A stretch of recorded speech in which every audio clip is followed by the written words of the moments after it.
Camerounaises, Camerounais, l'armée nationale vient de libérer le peuple camerounais de la bande à Biya, de leur tyrannie, de leur escroquerie et de leur rapine incalculable, inqualifiable. Oui, l'armée a décidé de mettre fin à la politique criminelle de cet individu contre l'unité nationale de notre cher pays. En effet, le Cameroun vient de vivre au cours de ces 15 derniers mois qu'a duré le régime Biya les heures les plus noires de son histoire. Son unité mise en péril, la paix interne troublée, sa prospérité économique compromise, la réputation nationale ternie.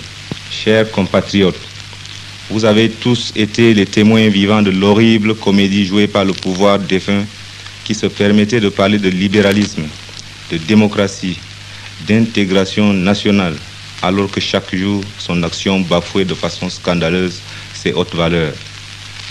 Les libertés fondamentales du citoyen telles que énoncées par la Déclaration des droits de l'homme n'étaient jamais respectées.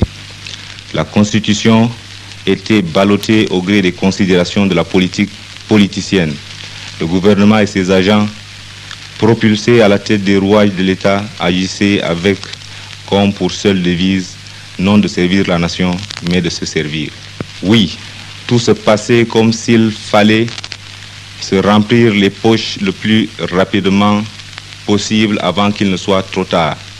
Et en effet, c'était bien de cela qu'il s'agissait.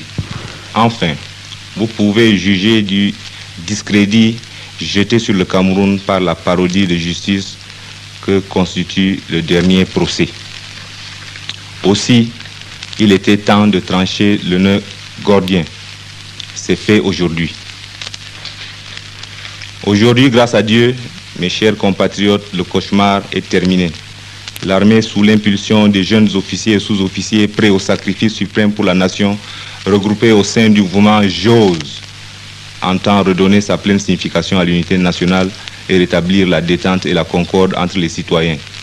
Le peuple camerounais et son armée viennent de remporter aujourd'hui une grande victoire sur les forces du mal, et cette victoire sera célébrée par l'histoire avec l'honneur qui lui est dû.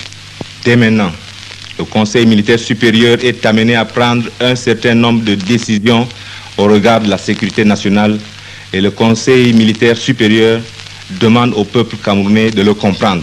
En premier lieu, les liaisons aériennes, terrestres, maritimes et des télécommunications sont suspendues jusqu'à nouvel ordre.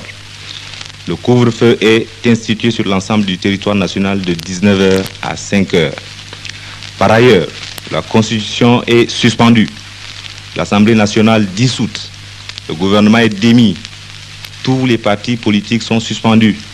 Tous les gouverneurs des provinces sont relevés et enfin, sur le plan militaire, les officiers supérieurs exerçant le commandement d'unités opérationnelles sont déchargés de leurs fonctions. L'officier subalterne, le plus ancien dans le grade le plus élevé, prend le commandement. Vive les forces armées nationales, vive le Cameroun!